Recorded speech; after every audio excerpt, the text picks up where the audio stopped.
and welcome everyone to the Ginette Biro Podcast.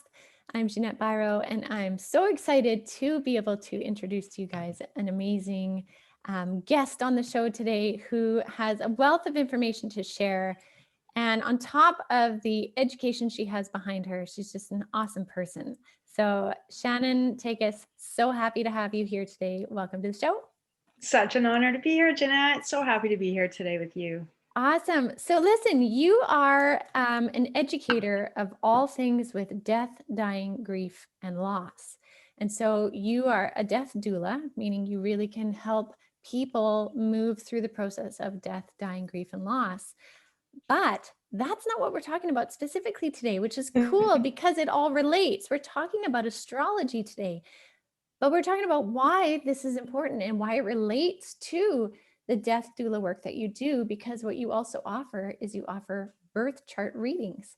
So you're offering this cycle of like entry in understandings and help with the exit out, which is fantastic. Like it's very, very cool how you put it like that. Yeah. It's very cool. So let's talk about the astrology aspect. Like people, there's a lot of people that are familiar with it, but don't know enough about astrology. So it's kind of this weird, like, I know the moon is full, right? Or I heard it's a new moon. What does that mean? And so let's talk a little bit about, first of all, I guess, why is astrology such a value? I mean, I love it, but why, what is it people can get from tapping into their astrology?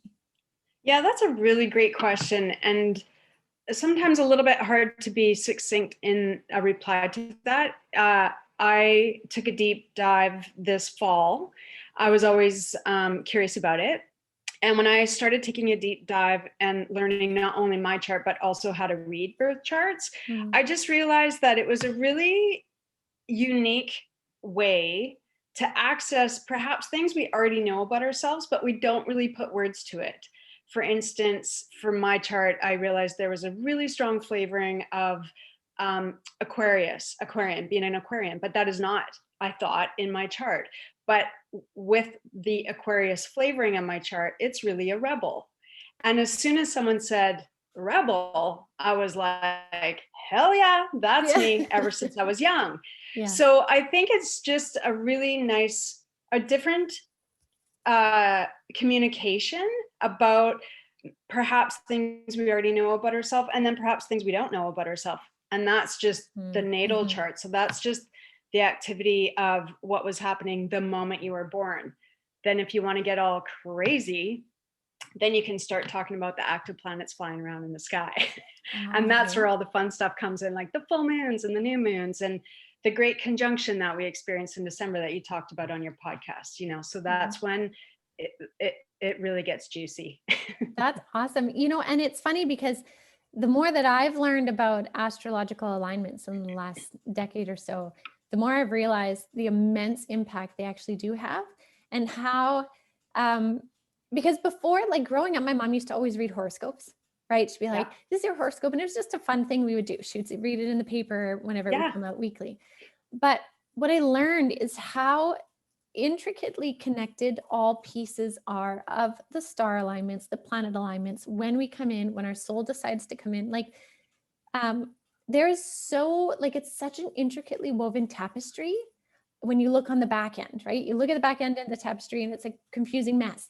But on the front end, it's the picture, which is like us, right? We are the front end. But everything that conspired to align to get us to where we are, to the journeys that we have, the lessons, the timings, is beyond what we can fathom. But I call it the universal magic. Yeah, right? But astrology helps you kind of tap into some understandings of the why. So let's go back to the birth chart. What would you say are some of the most specific things about a birth chart that people should know if they're hearing about this for the first time? Oh, that's great. Great question. So when I give a birth chart reading, I require from them obvious things like your birth date, your month, the year you were born, the place you were born, and if at all possible, an accurate time that you were born within an hour or two. And if you don't have the time, that's okay. We can still work with it because the planets don't move. It just means we can use less flavorings of the birth chart, but it's quite possible to give so much information even without the time. And then from that, I would begin the reading using your sun sign, which is usually the thing that everybody knows. Like, what are you? I'm a Leo. So that's your sun sign. But then what most people don't understand is there is a moon sign, which is your emotional landscape, how you do your emotional world and your internal world. And then there's your rising sign, which is just a fun little attribute of really what the soul is rising or wanting to rise into. So those are the three aspects that I sort of start with in a birth chart reading, and then we just get into it. Right. Yeah. That's interesting. And so I really like how those three pieces, like sun, moon, and rising, are really significant, because sometimes they're all in a similar flavor, right? Which is people that seem to really align with, like, say they are a Taurus and they're like, yes, I am 100% Taurus, but there's so much of the three, that trifecta in there. But then you get other people that are like, I'm so not a Virgo. But then you realize that their moon or their rising is like hugely who they are. Yeah. And that can be because if there's a strong planet, like if there's many planets, let's just say, for lack of better terminology, squished together. So they're all kind of like holding hands together. So each planet would give the next planet some flavoring. So we would call that a stellium when you have a few planets hanging out together. Now that is a really strong indicator of a lot of dialogue. And that's where I learned about my Aquarius flavoring. So yeah, you can be a Taurus or me, a Leo, and I'm like, I'm a pretty solid Leo, but really I'm way more of a rebel than I am a solid Leo. And I loved being a Leo, but that's how the flavorings can work. So somebody can feel not like a Taurus, and once we delve into their birth chart, it will be clear immediately why some other aspects are really more heightened for them. Interesting. Does that make sense? Yeah, no, absolutely. Yeah. And so if somebody wanted to figure out their, obviously we all know how to find your sun sign, right? Like you just go for the month span that you were born, and it'll tell you. But how does someone find their moon sign?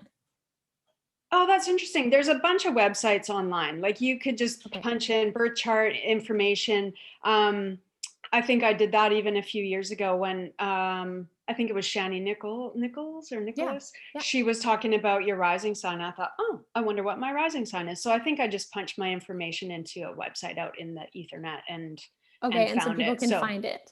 Yeah. And just figure that out and then kind of start reading up a little bit about it. Yeah.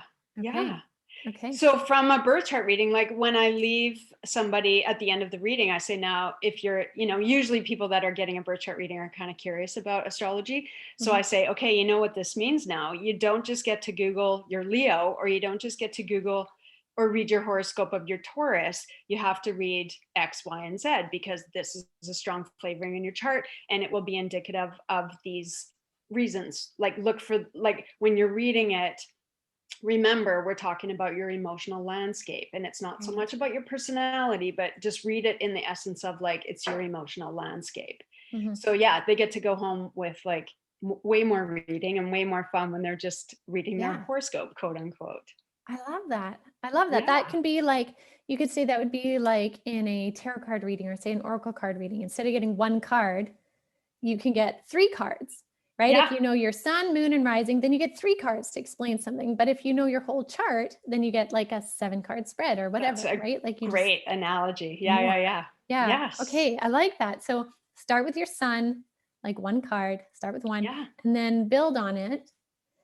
Because then after that, what's the, okay, I'm trying to think of what I'm trying to ask you. I'm seeing these images in my mind, and I think it's because I'm not as familiar with it, but I think it's a birth chart. So when you're reading somebody's birth chart, are you reading it because this is what Spirit's showing me right now. So let me know if this makes sense. When you see those, like, when you're trying to find a due date or something, and you move the card around, like on a paper, like there's a circular piece on a paper that you move around to a certain date, and it'll tell you the time or something like that. I'm being shown a birth chart with a movable piece on top. Do you understand what that would be? Is that relating to planets, or how planets are aligned, and how you would read based on a birth chart? Yeah, because basically when I say we can do a reading with or without your birth time, it's because if you think of a birth chart like a layered cake, let's say, or Yeah. pie. I'll Yeah. call it a pie because there's 12 signs. Now the pie then is divided up into 12 houses, right? Okay. So with the birth time, we can then get the flavoring of the houses, Okay. which is quite fun. Also where my little rebel shows up strongly. So if I didn't know my time, it would show up anyway, but it just shows up more strongly because I have my time. So that's probably what you're seeing is if you think of it like a tiered thing. Yeah. First of all, we start off, where did the planets land? Then we layer it again, and then we get the signs, and then we get the houses, and then the language just builds from there. Yeah, And that's so really great. yeah, that makes sense then. Yeah. What's a house? How would you explain what a house is in a A chart? piece of pie. So if you think of a pie as a round circle, Okay. if you open up someone's birth chart, it will be a round circle. And then that circle can be, if we have your birth time, split up into 12 pieces of pie. Oh, I see. Okay. Do you know what I mean? And Yeah, we so just each call house. each piece is a house. Okay, so it has like a unique story piece to tell of the entirety. Yes. It's a house. And it's ruled by a planet. So then the planet gives the flavoring of the house and all kinds of nitty gritty, fun, juicy things. I love it. I love it. Okay, so now that we kind of understand that piece, how is it that, so when we hear like Mercury's in retrograde or something like that, if we just stick with Mercury, how does Mercury affect some people so significantly and other people just breeze through it? Is that based on soul lessons they're in, or is that based on where it is in their chart? Oh my gosh, that is a good question. I don't actually have an answer for that because I'm not entirely sure. But Mercury is the ruler of your mind. It is how you process information. It is your intellect. It is your busy hamster on a wheel, the thing we always try to calm down, right? So I'm going to guess it's probably got something to do with how the planets flying around in the sky, the transiting planets, we call them, are actually affecting your birth chart. I'm going to guess, but I don't know the actual answer to that. That's a really good question. I will go to my teachers and find out. Yeah, no, that's great. That's great. That's totally cool. But it does affect technology. We know that. Yeah. And I love how you said that Mercury is a big contender for the mind. And I think maybe that's also why it affects so many people, is because it's that mind game place. And that's a really there's trials and tribulations that go on in the mind space of everyone. So that's why Mercury would be such a heavy hitter. Oh, yeah. Again, depending where it sits on your chart with what else is happening. Like, again, this is that really intricately woven tapestry that we're talking about, right? Like astrology breaks it down, but it's not just a one-shot learning process, right? Like as you can see, it's layer upon layer upon layer upon layer. Oh, yeah. And that's why people have sort of and I think with the age of Aquarius hitting us, it's so fun. But I think, in future we'll see things like, oh yeah, who's your mechanic? Who's your lawyer? Who do you use for an astrologer? I know I've used an astrologer in the past just to help me understand certain aspects of life and what's gone on in the past and stuff. But I think that's where we're heading. And I think so valuable for children. I could see it being a really valuable tool to have within the education system for teachers working with children. Interesting. Explain a little more on that. How do you feel? Well, for teachers to understand where kids are at, or for kids to understand themselves? Both. Oh my goodness, both. But teachers, I mean, think of how hard it is to teach, right? Teach 25 students, 20. To really understand back to Mercury, well, how does this child's mind work? Yes, you can say just quickly, who's got time to assess 30 kids or 20 kids or 25 kids, right? Nobody. Yeah. So if parents are thinking, hey, maybe I'll get my child a birth chart reading and we'll know what we're working with on very many nuanced levels of this little individual, then it could be the difference. And I speak of this on my website with a client of mine, an adult client of mine. He was stigmatized with being called a slow learner. Well, what I was able to offer him is, no, Mark, you were never a slow learner. You were just someone who needed to take time to learn the things in an environment that was pleasing for you to learn in. But once you got it, you're solid, you know? And he went on to then tell me that yes, in fact, he was actually quite bright, but he was labeled, you know, X, Y, and Z in school. And that happens all the time, as we know, right? So that's just a basic offering that, that, you know, it could be so valuable. You know, and that's what I find really exciting about where we're going now with 2021 is like, we're really coming back into opening and expanding our access to ancient knowledge that's always been there, but that can help us. It's not all left brained. It's coming back to the right brain, which many of them are ancient principles of, you know, astrology, health and wellness, energy work, all this stuff, right? And so I think it's really neat you're talking about how that would benefit in schools and with kids, because yes, it totally would, you know. And think, Ginette, like, you know, then to my death doula, putting on my death doula cap, which I'm really passionate about in helping really normalize grief and death and loss. I mean, that's a whole other topic. But if you think about children and how, you know, even as adults, it's so hard for us to express, what are you feeling? Like if somebody asks an adult that, what are you feeling? We've just been really taught to not know these things, right? So then take a child who has less articulation, less vocabulary, stunted in X, Y, and Z ways for whatever reasons in being able to articulate themselves, let's just say.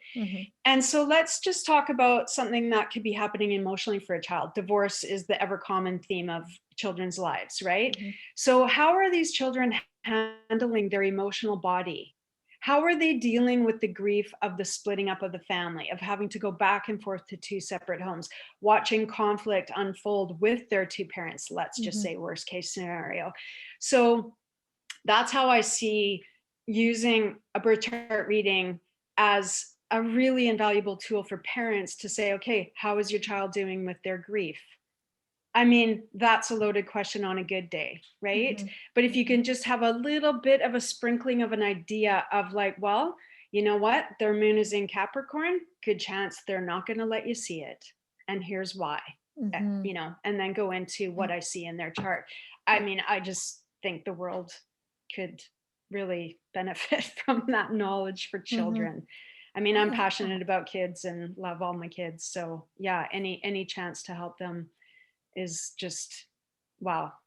I love that. I think that's a great idea. And you know, it's funny because I don't know why this hasn't come up more often. As you're speaking about it, I'm thinking, why aren't we doing this already as like a given norm? Why aren't we to get that heads up, get that insight? Well, how about within a year? Let's make it a thing. Yeah, exactly. Time is going, everything's happening so fast these days. How about we just shoot for short-term future? Every child's going to have access to a birth chart reading, so teachers know what's going on, parents know how their children are doing their emotional landscape and other things, their mind, how they study, how they don't, what they need, you know? Their style, totally. Yeah. So advantageous. Beautiful. I love that. I love that we went there. Thank you. Oh yeah. Such a gift. Yeah. So exciting. Thanks for wanting to talk about it. Yeah, right? So I want to touch on one more thing before we wrap up here. And I definitely want to do this again because I think you just have so much to share. But you mentioned to me something about Saturn. Saturn Return. Yeah. What is that? What is Saturn Return?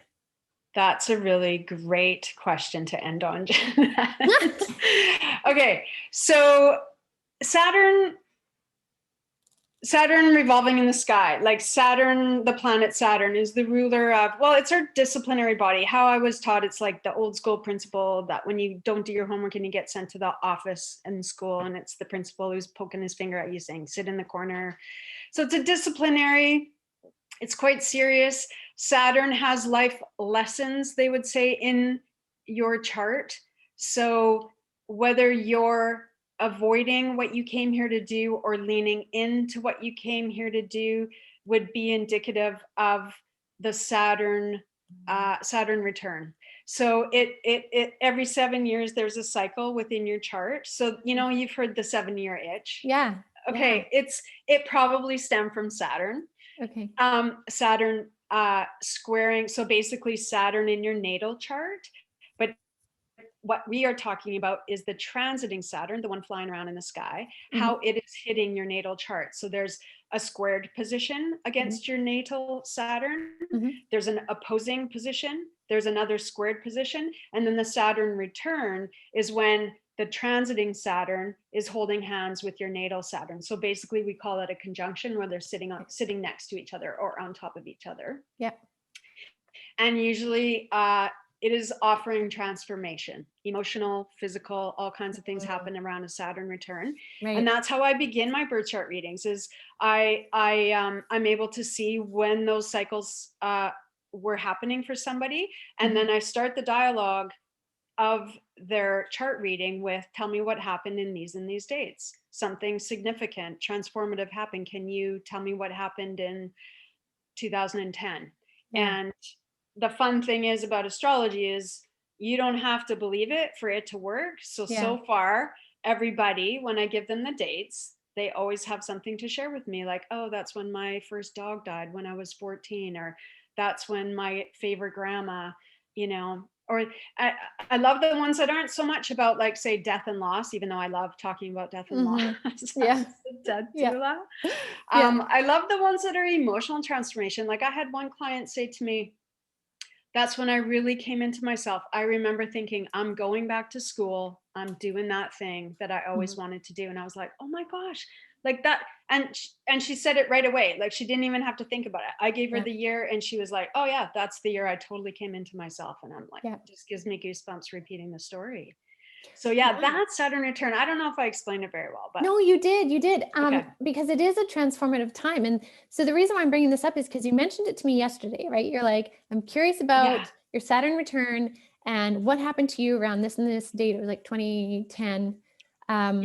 And it was funny because I did a little research on Saturn return, and you're right. Like, it is a very transformative time of opportunity to, like, step up. And if you miss it, you'll whirl and whirl and whirl and whirl and whirl, and it'll come around again with a greater opportunity to step up. And every 7 years. Yes. Yeah. And when I went back into that one that you said, that was when Spirit came in super harsh with me. And I say harsh, but like strong. Loud. And they said loud. Yes, loud. And they were like, you need to step up into this now. And I was like, oh my God, totally overwhelmed. Everything was like crashing down on me in terms of like believing, trusting, acknowledging all of this stuff.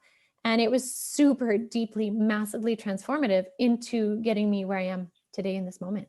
Was that fabulous? And so it was interesting when you're like, what is your Saturn return here? And I was like, oh my God, one of the most transformational times in my life of following my true calling.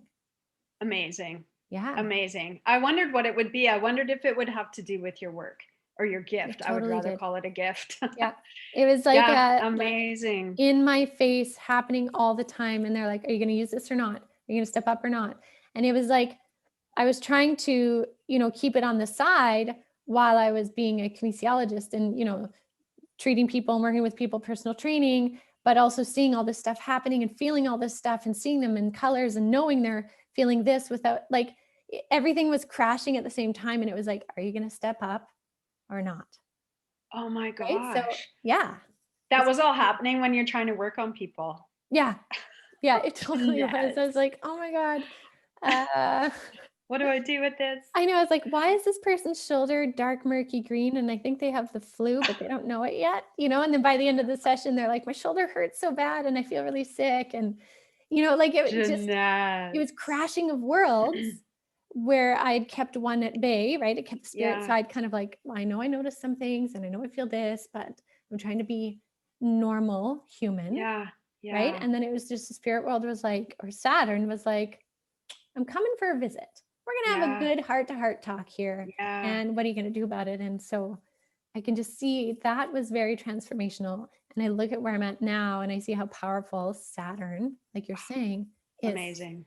Yeah, amazing. And the thing about Saturn is it will be relentless. If you don't lean into it, it will just keep coming with lessons for you to learn. And so that's the fun part of the second return, because it usually happens when we're like 58, 59, 60.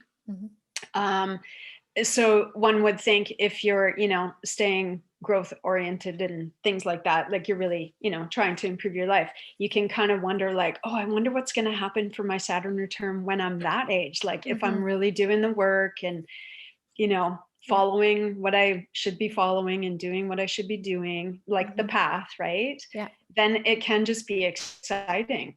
Yeah. So cool. So again, I know. intricately woven tapestry of purposeful things that although we can't always wrap our mind around everything, it is all working as this unit with us connected in it for us to learn and grow just as everything else. Yeah.